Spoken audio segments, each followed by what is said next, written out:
ନମସ୍କାର। Odia YouTube channel news ଏଡିଟୋରିଆଲକୁ ଆପଣମାନଙ୍କୁ ସ୍ୱାଗତ କରୁଛି। ମୁଁ ପ୍ରସାଦ। ଆଜି ଆଲୋଚନା କରିବା ଆମେ ଆର୍ଟିକଲଟେ ରାମ ରାଜ୍ୟର ସ୍ୱରୂପ। ଲେଖକ ହେଉଛନ୍ତି ହରିହର ତ୍ରିପାଠୀ ମହୋଦୟ। ଚାଲନ୍ତୁ ଆଲୋଚନା କରିବା।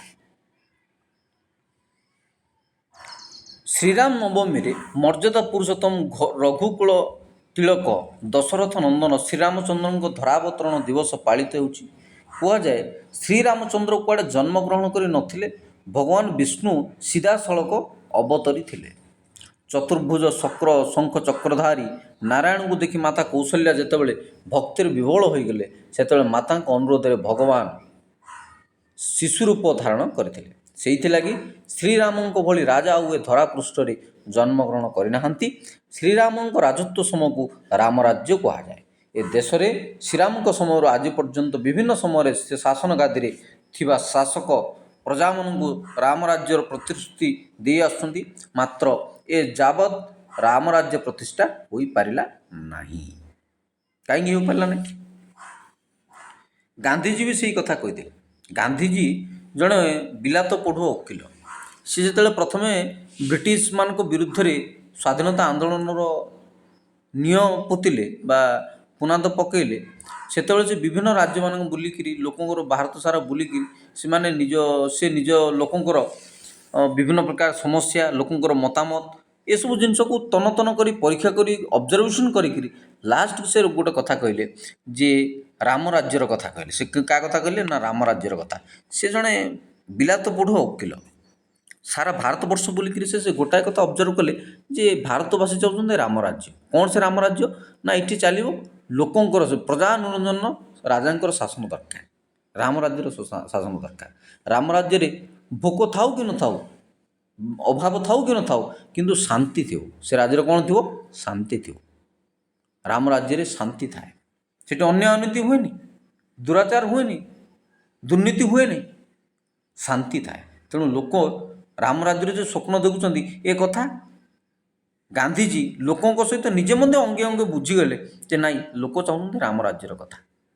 ସେଇଦିନ ଦେଶ ସ୍ୱାଧୀନ ହୋଇପାରିବ ଯେଉଁଦିନ ରାତି 12:30 କି 12টাରେ ମଧ୍ୟ ସାଧାରଣ ନାରୀଟିଏ ଭୟମୁକ୍ତ ହୋଇ ରାସ୍ତାରେ ଚାଲି ଯାଇପାରିବ। ସେଇଦିନ ଦେଶ ସ୍ୱାଧୀନ ହେବ। ଅଥଚ ସେ କଥା କ'ଣ ହୋଇପାରିଲା? ଦୀର୍ଘ 60-70 ବର୍ଷ ପୁରିଗଲାଣି। ବର୍ତ୍ତମାନ 70-75 ବର୍ଷ ଚାଲିବାକୁ ଆରମ୍ଭ ହେଲାଣି। 80 ଦଶକକୁ ପହଞ୍ଚିଲେଣି, 8 ଦଶକକୁ ପହଞ୍ଚିଲେଣି, 80 ବର୍ଷ ପୁରିବାକୁ ବସିଲାଣି।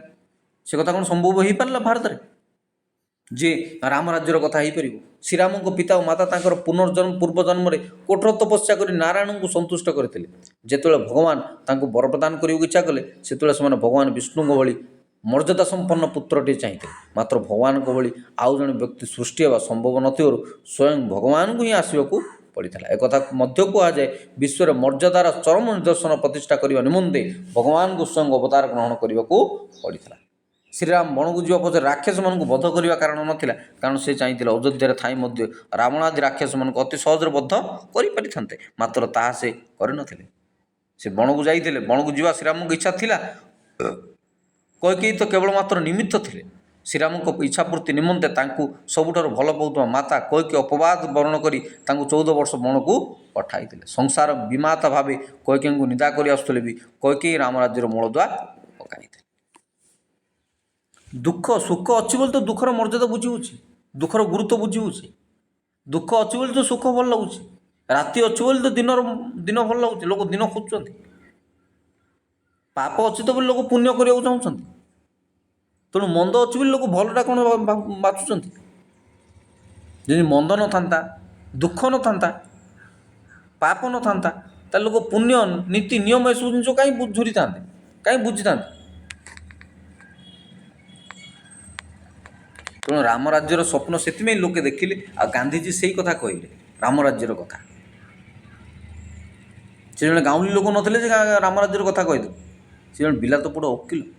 ସମଗ୍ର ଭାରତ ବୁଲି ସେ ଲୋକଙ୍କ ଶିରା ପ୍ରଶିରାରେ ସେ ଗୋଟାଏ ଜିନିଷ ଦେଖିଛନ୍ତି, ତାଙ୍କ ରକ୍ତରେ ସେ ଜିନିଷ ଦେଖିଛନ୍ତି ଯେ ଦେଶବାସୀ ରାମ ରାଜ୍ୟର ସ୍ୱପ୍ନ ଚାହୁଁଛନ୍ତି, ଦେଖୁଛନ୍ତି, ରାମ ରାଜ୍ୟ ଚାହୁଁଛନ୍ତି।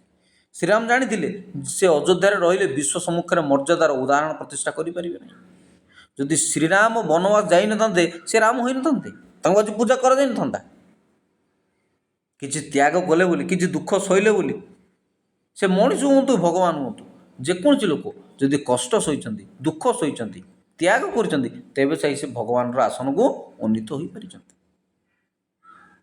ସେ ତାଙ୍କୁ ବାହାରକୁ ଯିବାକୁ ହେବ, ବଣକୁ ଯିବା ନାଁରେ ସେ ଶ୍ରୀରାମ ସେ ସମୟରେ ସମଗ୍ର ଭାରତ ଭ୍ରମଣ କରିଥିଲେ। ଆଜି ବି ଆମେ ବିଭିନ୍ନ ପ୍ରକାର ଜାଗାମାନେ ଅଛନ୍ତି। ଆମର ଏଇ ଗଜପତିରେ ଗୋଟେ ଜାଗା ଅଛି ମହେନ୍ଦ୍ରଗିରି, ସେଠି ମଧ୍ୟ ଲକ୍ଷ୍ମଣ ଭରତ କହୁଛି ଲକ୍ଷ୍ମଣ, ରାମ, ସୀତା ଏମାନଙ୍କର ସବୁ ବୁଲି ବୁଲି ବିଭିନ୍ନ ଜାଗାରେ ବିଭିନ୍ନ ମନ୍ଦିର ମାନ ଅଛି ସବୁ ସମଗ୍ର ଭାରତ ବର୍ଷରେ। ତାଙ୍କୁ ବାହାରକୁ ଯିବାକୁ ହେବ, ବଣକୁ ଯିବା ନାଁରେ ଶ୍ରୀରାମ ସେ ସମୟରେ ସମଗ୍ର ଭାରତ ଭ୍ରମଣ କରିଥିଲେ। ଉତ୍ତର ଭାରତରୁ ଦକ୍ଷିଣର ଲଙ୍କା ପର୍ଯ୍ୟନ୍ତ ବୁଲି ବୁଲି ସେ ସୌମ୍ୟବାଦର ଧର୍ମ ପ୍ରଚାର କରିଥିଲେ। ଶ୍ରୀରାମ ସେ ସମୟରେ ସବୁଠାରୁ ପ୍ରତିଷ୍ଠିତ ରାଜା ଦଶରଥଙ୍କର ସନ୍ତାନ ଥିଲେ। ରାବଣ ମାତା ଜାନକୀଙ୍କୁ ଅପହରଣ କରିବା ପରେ ସେ ଚାହିଁଥିଲେ ଆର୍ଯ୍ୟବର୍ତ୍ତର ସମସ୍ତ ରାଜାଙ୍କ ସହାୟତା ନେଇ ପାରିଥାନ୍ତେ, ସବୁ ରାଜା ଅକୁଣ୍ଠ ଚିତ୍ତରେ ତାଙ୍କୁ ସହାୟତାର ହାତ ବଢ଼ାଇ ଦେଇଥାନ୍ତେ, ମାତ୍ର ସେ ତାହା କରିନଥିଲେ। ସେ ଜଙ୍ଗଲର ବନଚାରୀ, ଦଳିତ ତଥା ସମାଜର ତଳ ସ୍ତରରେ ରହୁଥିବା ଲୋକମାନଙ୍କର ସହାୟତା ନେଇଥିଲେ। ସବୁର ରଇଁଠା ଫଳ ଖାଇଥିଲେ ପରା, ସବୁର ରଇଁଠା ଫଳ ଖାଇଥିଲେ। ଆଜି ବି ଆମ ଭିତରେ ଜାତିବାଦ ଚାଲିଛି, ଜାତିପାତି ଏସବୁ ଜିନିଷରେ ଆଜି ବି ଭେଦଭାବ ଚାଲିଛି ଆମର।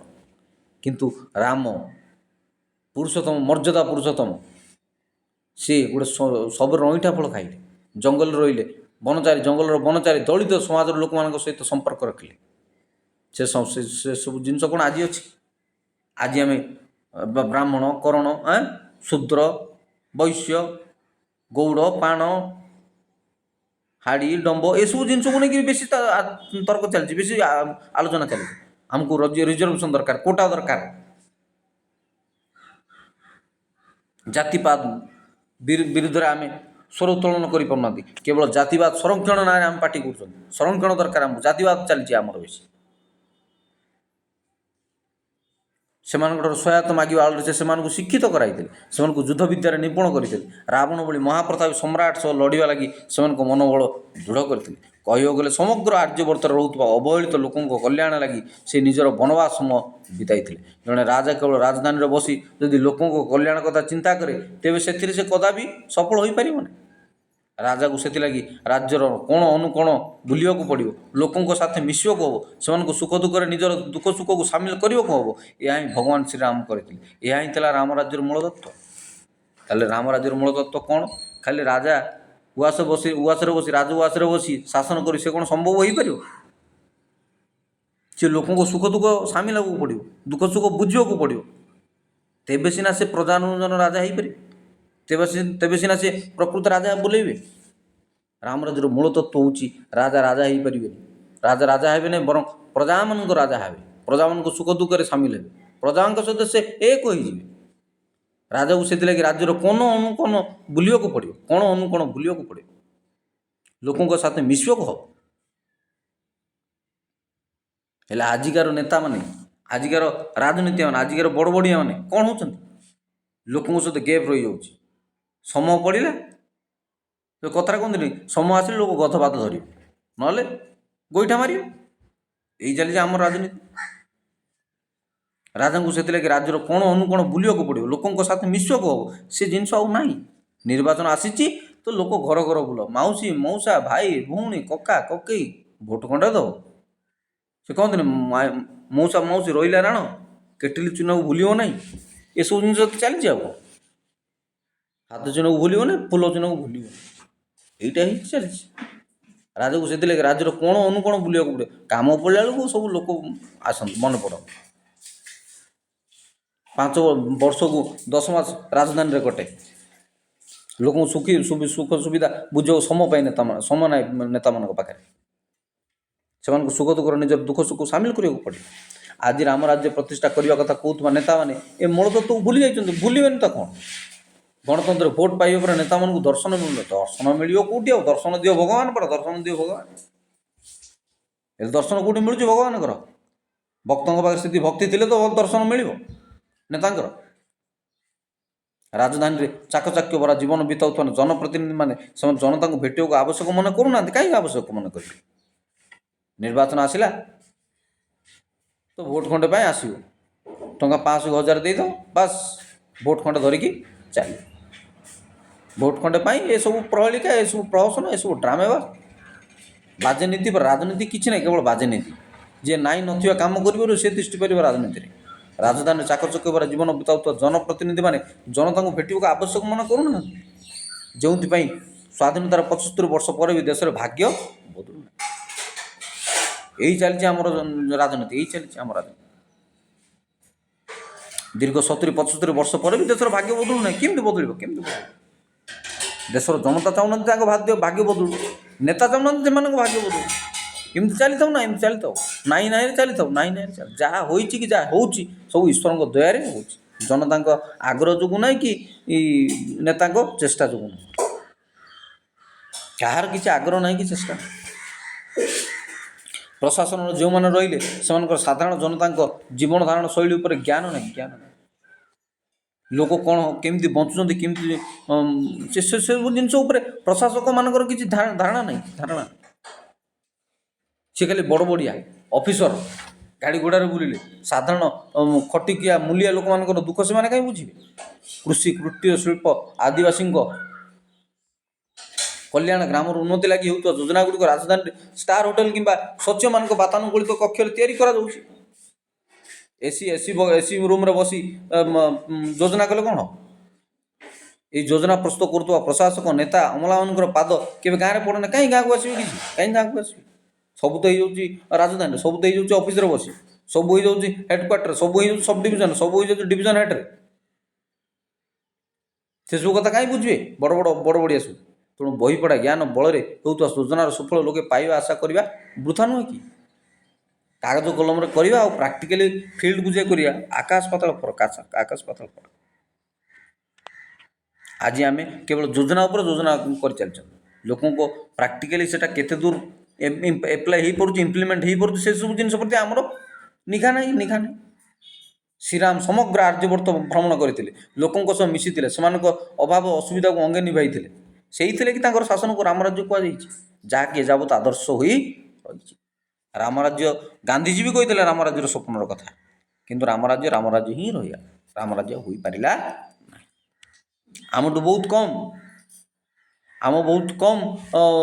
ସମୟ ଭିତରେ ଧ୍ୱଂସାବଶେଷ ହେଇଗଲା ଜାପାନ, ଜର୍ମାନ ସବୁ ବିଶ୍ୱଯୁଦ୍ଧରେ। 50ଟା 40ଟା ଦଶକରେ ସମୟ ଭିତରେ ସେମାନେ ଏତେ ଭିଟ କ୍ଷମତାଧାରୀ ଦେଶ ହେଇପାରିଲେ। ଅଥଚ ଆଜି ଆମେ 70-80 ବର୍ଷ 100 ବର୍ଷ ପୂର୍ବକୁ ବସିଲେଣି ଆମ ଦେଶକୁ। ଆମେ ଯେଉଁଥି ମେରେକୁ ସେଉଥି ମେରେ, ବିକାଶଶୀଳ ହିଁ ବିକାଶଶୀଳ ଚାଲିଛି, ବିକାଶଶୀଳ। କିଏ ସେଥିପାଇଁ ହେଉନାହାନ୍ତି ଯତ୍ନଶୀଳ? ତେଣୁ ଶ୍ରୀରାମ ଯେତେବେଳେ ପିତୃସତ୍ୟ ପାଳି ବନକୁ ଗମନ କରିଥିଲେ, ସେତେବେଳେ ମହାମନ୍ତ୍ରୀ ସ୍ୱତନ୍ତ୍ର ସୁମନ୍ତ୍ରକୁ ତାଙ୍କୁ ଦଶରଥଙ୍କ ନିର୍ଦ୍ଦେଶରେ ଫେରାଇ ନେବା ଲାଗି ସାଥିରେ ଯାଇଥିଲେ। ଏମିତିକି ଅଯୋଧ୍ୟାର ଶହ ଶହ ପ୍ରଜା ତାଙ୍କୁ ରାମଙ୍କୁ ଅନୁସରଣ କରିଥିଲେ। ଯେତେବେଳେ ସୁମନ୍ତ୍ରଙ୍କୁ ଶ୍ରୀରାମ କହିଲେ, ଯୁବରାଜ ଦେଖନ୍ତୁ, ସମଗ୍ର ଅଯୋଧ୍ୟା ଆପଣଙ୍କୁ ଚାହୁଁଛି, ଆପଣ ଏହି ରାଜସିଂହାସନରେ ବସିବାକୁ ହକଦାର। ମହାରାଜଙ୍କ ଠାରୁ ଆରମ୍ଭ କରି ରାଜ୍ୟର ସାଧାରଣ ପ୍ରଜାଟିର ଇଚ୍ଛା ଆପଣା ସିଂହାସନରେ ବସନ୍ତୁ। ସେତେବେଳେ ଶ୍ରୀରାମ ସୁମନ୍ତ୍ରକୁ କହିଥିଲେ, ମହାମନ୍ତ୍ରୀ, ଆପଣ କହିଲେ ଅଯୋଧ୍ୟାର ସମସ୍ତେ ଚାହାନ୍ତି ମୁଁ ରାଜା ହୁଏ, ମାତ୍ର ଏକଥା କ'ଣ ମାତା କୈକେୟୀ ମନ୍ଥରା ବି ଚାହାନ୍ତି କି? ଯେଉଁମାନଙ୍କର ଫିକର ଫନ୍ଦି ପାଇଁ, ଯେଉଁମାନଙ୍କର କ'ଣ କହନ୍ତି ତ ସେଇଟା, ଫନ୍ଦି ପାଇଁ, ବା ଯେଉଁମାନଙ୍କର କୁଚିନ୍ତା ପାଇଁ ମୁଁ ଆଜି ଜଙ୍ଗଲରେ ବୁଲୁଛି, ସେମାନେ ଚାହୁଁଛନ୍ତି କି ମୁଁ ରାଜା ହୁଏ ବୋଲି? ଯେଉଁମାନଙ୍କର କପଟ ଯୋଗୁଁ ମୁଁ ଆଜି ବଣରେ ବୁଲୁଛନ୍ତି ରାମ, ସେ ରାମ କାହିଁକି ଯିବେ ଅଯୋଧ୍ୟାକୁ ରାଜା ହେବାକୁ? ସେଇମାନେ ଚାହିଁବା ଦରକାର, ଯେଉଁମାନେ କପଟ କରିକିରି ମୋତେ ପଠାଇଛନ୍ତି ଜଙ୍ଗଲକୁ, ସେମାନେ ଚାହିଁଲେ ମୁଁ ରାଜା ହେଇପାରିବି। ଅନ୍ୟମାନେ ତ ଚାହିଁବେ ହିଁ ଚାହିଁବେ। ଯେଉଁମାନଙ୍କ କୁଚକ୍ରାନ୍ତ ଯୋଗୁଁ ମୁଁ ଆସିଛି ଜଙ୍ଗଲରେ ବୁଲୁଛି, ସେଇମାନେ ଚାହିଁବା ଦରକାର ମୁଁ ରାଜା ହେବି ନା ନାହିଁ। ମାତ୍ର ଏ କଥା କ'ଣ ମାତା କୈକେୟୀ ମନ୍ଥରା ବି ଚାହାନ୍ତି କି? ଜଣେ ନାଟକ କରନ୍ତି ନା ଆମ ଅଞ୍ଚଳରେ, ମନ୍ଥରା ଭାଙ୍ଗିଦେଲା ସୁନା ସଂସାର। ସେତେବେଳେ ସୁମନ୍ତ୍ର କହିଥିଲେ, କ'ଣ 2 ଜଣ ନ ଚାହିଁଲେ ଆପଣ ରାଜା ହେବେନି? ଆରେ କେମିତି ହେବି? ଶ୍ରୀରାମ ଉତ୍ତର ଦେଇଥିଲେ, ରାମ ରାଜ୍ୟ ତାକୁ ହିଁ କୁହାଯିବ ଯେତେବେଳେ କୌଣସି ଏକ ସିଦ୍ଧାନ୍ତରେ ସମଗ୍ର ରାଜ୍ୟବାସୀଙ୍କ ମତ ଥିବ। ଜନତା ଜନାର୍ଦ୍ଦନ ପରା, ଜନତା ଜନାର୍ଦ୍ଦନ। ହେଲେ ଆମର ଡେମୋକ୍ରେସିରେ ଆମେ ସଂଖ୍ୟାଲଘୁ ଗୁରୁତ୍ୱ ଦେଉନା। ସଂଖ୍ୟାର ଖେଳ, ଇଏ ସଂଖ୍ୟାର ଖେଳ। 99% ଯଦି ଲୋକ ଚାହିଁଲେ ସେଟା ସଫଳ ହେଇଗଲା। ଜଣେ ଲୋକ ବି ଯଦି ଆପଣଙ୍କ କଥାରେ ରାଜି ହେଉନି, ତେବେ ସେଟା ଆପଣଙ୍କ ଚିନ୍ତା କରିବା ଦରକାର ସେ କଥା, ଯେ କାହିଁକି ସେ ଜଣେ ଲୋକ ବିରୋଧ କରୁଛି। ଅଥଚ ରାମ ରାଜ୍ୟ ଓଲଟା କଥା କହୁଥିଲେ। ରାମରାଜ୍ୟକୁ ଜଣେ ବି କେହି ବିରୋଧ କରିବାକୁ ହେବନି। ଯେଉଁଥିରେ 100% ଇଚ୍ଛା ଅଛି ସେଇଥିରେ ହିଁ ମୁଁ ରାଜି ହେଇପାରିବି। ସମଗ୍ର ଅଯୋଧ୍ୟାବାସୀ ଚାହୁଁଛନ୍ତି ଆପଣ ରାଜା ହୁଅନ୍ତୁ, ଅଥଚ କୈକେୟୀ ମନ୍ଥରା ଚାହୁଁନାହାନ୍ତି ଯଦି ମୁଁ ରାଜା ହେଇପାରିବି ନାହିଁ। ଯଦି କୈକେୟୀ ମନ୍ଥରା ଉଭୟ ଚାହିଁବେ, ସେ 98% ସହିତ ଏ ଦୁଇ ଜଣ ବି ସାମିଲ ହେଇକି 100% ହେବ, ତେବେ ଯାଇ ମୁଁ ରାଜା। ଜଣେ ବି ରାଜ୍ୟ ଯଦି ରାଜାର କୌଣସି ନିଷ୍ପତ୍ତିର ସହମତ ନ ହେଲା, ସେତେବେଳକୁ ରାଜାକୁ ତାର ବିଚାରକୁ ସମୀକ୍ଷା କରିବାକୁ ପଡ଼ିବ। ହେଲେ ଆଜିର ଗଣତନ୍ତ୍ର, ଆଜିର ଡେମୋକ୍ରେସି ଠିକ୍ ଓଲଟା। 50-51, 49-51, 50-51, 49-51ରେ ଆମର ରାଜ୍ୟ ଶାସନ ଚାଲିଛି। ନିଜର ମତକୁ କାହା ଉପରେ ଲଦି ଦେବାର ଅଧିକାର ରାଜାର ନାହିଁ। ସେଇ ହେଉଛନ୍ତି ପ୍ରକୃତ ରାଜା, ଯିଏ ନିଜର ମତକୁ ଅନ୍ୟମାନଙ୍କ ଉପରେ ଲଦି ଦେବେ ନାହିଁ। ଗଣତନ୍ତ୍ର ଆଉ କ'ଣ କି? ଜନମତକୁ ଆମକୁ ସ୍ୱୀକାର କରିବାକୁ ପଡ଼ିବ। ନିଜର ମତକୁ କାହା ଉପରେ ଲଦି ଦେବାର ଅଧିକାର ରାଜାର ନାହିଁ। ଆଜି ରାମ ରାଜ୍ୟରେ ଦୁହାଇ ଦେଉଥିବା ନେତା ଶାସକମାନେ ଏହା ମାନୁଛନ୍ତି କି? ମାନୁଛନ୍ତି? ଜିତିକି ଯାଇଥିବେ ଗୋଟେ ପାର୍ଟିରେ, ଆଉ ମାସ ଗଲା ବେଳକୁ ଆଉ ଗୋଟେ ପାର୍ଟିରେ, ନିର୍ବାଚନ ଆସିଲା ବେଳକୁ ଆଉ ଗୋଟେ ପାର୍ଟିରେ। ଏଠି ତ ବହୁତ ଦଳ ବ୍ୟବସ୍ଥା, ଏ ପାର୍ଟିରୁ ସେ ପାର୍ଟି, ସେ ପାର୍ଟିରୁ ଏ ପାର୍ଟି, ମାଙ୍କଡ଼ ଡିଆଁ ଚାଲୁଛି, ମାଙ୍କଡ଼ ଡିଆଁ, ମାଙ୍କଡ଼ାମି ସବୁ ଚାଲିଛି। ଦେଶର ଅଧେ ଲୋକଙ୍କୁ ଅସନ୍ତୁଷ୍ଟ କରି ମଧ୍ୟ ବହୁମତ ନାଁରେ ମନ ଇଚ୍ଛା ଆଇନ ପ୍ରଣୟନ କରାଯାଉଛି ଓ ସେ ଆଇନକୁ ଲୋକଙ୍କ ଉପରେ ଲଦି ଦିଆଯାଉଛି। ଲୋକେ ପ୍ରତିବାଦ କଲେ ସରକାର ମୁକବତ ବ୍ୟବହାର କରୁଛନ୍ତି। କିଏ ପ୍ରତିବାଦ କରିବ ଆଗେ? କାହା ଜୀବର ହାଡ଼ ଅଛି ନା କାହା ହାତରେ ବଳ ଅଛି ଯେ ତାଙ୍କୁ ପ୍ରତିବାଦ କରିବେ? ପୋଲିସ ପ୍ରଶାସନ ସବୁ ପୁରା ଆପଣଙ୍କର, ସବୁ ସରକାରର। ଚାହିଁଲେ ରାତି ଅଧିଆ ସବୁ ବଦଳିଯିବ। ଏଇ ଯେମିତି କୃଷି ଆଇନ ବିରୋଧରେ ଆନ୍ଦୋଳନ ହେଲା, ଚାଲିଲା କେତେଦିନ ଆନ୍ଦୋଳନ। ସରକାର ଚାହିଁଲେ ସବୁ ଜିନିଷ ହେଇପାରିବ, ସରକାର ନ ଚାହିଁଲେ କିଛି ହେଇପାରିବନି। ବାହୁ ବଳ, ଧନ ବଳ, ଟଙ୍କା ବଳ, ଶାସନ କଳ ସବୁ ତାଙ୍କ ପାଖରେ ଅଛି। ଲୋକେ ପ୍ରତିବାଦ କଲେ ସରକାର ମୁକବତ ବ୍ୟବହାର କରୁଛନ୍ତି। ଆମେ କିଛି ଜାଣିନୁ ପରା। ଲୋକଙ୍କ ପ୍ରତିବାଦକୁ ସମ୍ମାନ ଦେବା ଆଜିର ସରକାରମାନେ ଭୁଲି ଯାଇଛନ୍ତି। ଯେଉଁ କଥା ରାମ ରାଜ୍ୟରେ ହେଉଥିଲା, ଜଣେ ବି ଯଦି ସେ ଗୋଟେ ନିୟମକୁ ପ୍ରତିବାଦ କଲା, ତେବେ ସେ ନିୟମ କାଟ ଖାଇଯିବ। ଏଠି ସମସ୍ତଙ୍କୁ ସମ୍ମାନ ଦେବାକୁ ପଡ଼ିବ, ସମସ୍ତଙ୍କ ମତାମତକୁ ସମ୍ମାନ ଦେବାକୁ ପଡ଼ିବ, ସମସ୍ତଙ୍କ ଅଭିମତକୁ ସମ୍ମାନ ଦେବାକୁ ପଡ଼ିବ। ଯେହେତୁ ଗଣତନ୍ତ୍ର, ହେଲେ ଏଇଠି କେବଳ ଜୋର ଯାର ମୂଲକ ତାର ଚାଲିଛି। ସଂଖ୍ୟା ଅଧିକ ଯାର, ତାର ହିଁ କଥା ଚାଲେ, ସେ ହିଁ କହିବ, ସେ ତାର ଶାସନ ହିଁ ଚାଲିବ। ଲୋକଙ୍କ ପ୍ରତିବାଦକୁ ସମ୍ମାନ ଦେବା ଆଜିର ସରକାରମାନେ ଭୁଲି ଯାଇଛନ୍ତି। ଏହା କ'ଣ ରାମ ରାଜ୍ୟ? ଭଗବାନ ଶ୍ରୀରାମଙ୍କ ଧରାବତରଣ ଦିବସରେ ତାଙ୍କର କେବଳ ପୂଜା କଲେ, ନାମ ଜପ କଲେ ଯଥେଷ୍ଟ ନୁହେଁ ଆଜ୍ଞା, ଯଥେଷ୍ଟ ନୁହେଁ। ରାମ ମନ୍ଦିର ପ୍ରତିଷ୍ଠା କରିଦେଲେ କିଛି ହେବ ନାହିଁ। ରାମ ରାଜ୍ୟ ଦରକାର, ଆମର ରାମ ରାଜ୍ୟ ଦରକାର। ରାମ ମନ୍ଦିର ପ୍ରତିଷ୍ଠା କରିଦେଲେ କ'ଣ? ରାମ ଆମ ହୃଦୟରେ ଅଛନ୍ତି, ରାମ ଆମ ରକ୍ତରେ ଅଛନ୍ତି, ରାମ ଆମ ସଭ୍ୟତାରେ ଅଛନ୍ତି, ରାମ ଆମ ସଂସ୍କୃତିରେ ଅଛନ୍ତି। ରାମ ମନ୍ଦିରକୁ ପଳେଇଲେ କେହି ରାମ ଭକ୍ତ ହେଇଯିବ। ରାମଙ୍କ ଆଚରଣ ଦରକାର ଆମ ଜୀବନରେ, ଆମ ଦୈନନ୍ଦିନ ଜୀବନରେ ରାମଙ୍କୁ ଆମେ ପୂଜା କରିବା ଦରକାର। ତେଣୁ ଆଜି ବି କୋଟି କୋଟି ଲୋକଙ୍କ ନାଁ ରାମ। ତେଣୁ କୁହାଯାଏ, ଲୋକେ କଥାରେ କୁହନ୍ତି ସୁଖେ ରାମ ଦୁଃଖେ ରାମ, ସୁଖେ ରାମ ଦୁଃଖେ ରାମ। ପ୍ରତି କଥାରେ ଆମେ ଏହାକୁ ଆମ ସୁଖରେ ବି ରାମକୁ ଡାକିବୁ, ଦୁଃଖରେ ବି ରାମକୁ ଡାକିବୁ। ଠିକ୍ ଅଛି, ମନ୍ଦିର ପ୍ରତିଷ୍ଠା ହେବ, ପୂଜା କରିବା ଠିକ୍ ଚାଲିଛି, ଠିକ୍, କିଛି ଅସୁବିଧା ନାହିଁ। କିନ୍ତୁ ରାମ ରାଜ୍ୟ ସେତେବେଳେ ହେଇପାରିବ ଯେତେବେଳେ ଗରିବଟେ, ଅସହାୟଟେ, ନିଃସହାୟ ଲୋକ ମଧ୍ୟ ଛାତି ଫୁଲେଇ କହିପାରିବ, ଏଇଟା ମୋ ଶାସନ, ଏଇଟା ମୋ ସରକାର। ସେ ନିଜର ହକ୍, ନିଜର ପ୍ରତିବାଦ ନିର୍ଭର କହିପାରିବ, ନିର୍ଭର ଆମ ଆଖି ଉପସ୍ଥାପନ କରିପାରୁଥିବ, ତେବେ ଯାଇ ରାମ ରାଜ୍ୟ ହେଇପାରିବ। କେବଳ ରାମ ପୂଜା କଲେ ହେବନି, ନାମ ଜପ କଲେ ହେବନି। ଆମକୁ ତାଙ୍କର ଆଦର୍ଶରେ ବାଟ ଚାଲିବାକୁ ହେବ। ତାହେଲେ ଯେ ଏ ଦେଶରେ ରାମ ରାଜ୍ୟର କିଛିଟା ଝଲକ ଦେଖାଯାଇପାରେ। ଆସନ୍ତୁ, ରାମକୁ, ଏ ରାମ ରାଜ୍ୟକୁ ଯେମିତି ସଫଳ କରିପାରିବା, ସେ ଆମ ପୂଜା ହେବା ଦରକାର, ସିଏ ଆମ ମନ୍ତ୍ର ହେବା ଦରକାର, ସିଏ ଆମ ସାଧନା ହେବା ଦରକାର। ଆମ ଜୀବନ ଚଳଣିରେ, ଆମ ରକ୍ତରେ, ଆମ ଚିନ୍ତାରେ, ଆମ ଭାବନାରେ ରାମକୁ ପୂଜା କରିବା ଦରକାର। ତେବେ ରାମ ରାଜ୍ୟ ସଫଳ ହେବ। ଏ ଲୁଟ୍ ତରାଜ ଦୁନିଆରେ, ଏ ଭ୍ରଷ୍ଟାଚାର ଦୁନିଆରେ, ଏ ଦୁର୍ନୀତିଯୁକ୍ତ ଦୁନିଆରେ, ଏ ଦୁର୍ନୀତିଯୁକ୍ତ ଦେଶରେ ରାମ କେମିତି ପୂଜା ପାଇବେ? ଆମେ କେବଳ ଗେରୁଆ ବସ୍ତ୍ର ପକାଇଦେଲେ, ଗେରୁଆ ବସ୍ତ୍ର ପିନ୍ଧିଦେଲେ, ଚିତା ଚୈତନ କାଟିଦେଲେ ରାମ ଭକ୍ତ ହେଇଯିବନି କି? ରାମ ରାଜ୍ୟ ହେଇଯିବନି? ବେଶଭୂଷାରେ କ'ଣ ହିଁ ମିଳିବ? ଆମ ଅନ୍ତର ବଦଳିବା ଦରକାର। ଗରିବ ନିଃଶ୍ୱାସିତ, ଗରିବ ନିରୀହ ଲୋକମାନଙ୍କୁ ଆମେ ନ୍ୟାୟ ଦେବା ଦରକାର, ତେବେ ଯାଇ ରାମ ରାଜ୍ୟ ସଫଳ ହୋଇପାରିବ। ଆଜି ବି ଗରିବୀ ଅଛନ୍ତି, ଆଜି ବି ଅଶିକ୍ଷିତ ଅଛନ୍ତି, ଆଜି ବି ମୂର୍ଖ ଅଛନ୍ତି, ଲୋକଙ୍କୁ ସମ୍ମାନ ଦେବାକୁ ପଡ଼ିବ, ଲୋକଙ୍କର ମର୍ଯ୍ୟାଦା ଦେବାକୁ ପଡ଼ିବ, ଲୋକ ନ୍ୟାୟ ପାଇବା ଦରକାର। ଶିକ୍ଷା, ସ୍ୱାସ୍ଥ୍ୟ, ସବୁ ଜିନିଷରେ ତେବେ ଯାଇ ରାମ ରାଜ୍ୟର ସ୍ୱପ୍ନ ସଫଳ ହୋଇପାରିବ। ଆଉ ବିଶେଷ କରି ମହିଳାମାନଙ୍କୁ ମଧ୍ୟ ଏ କଥାରେ ଯେମିତି ହେଳା କରାଯାଏ।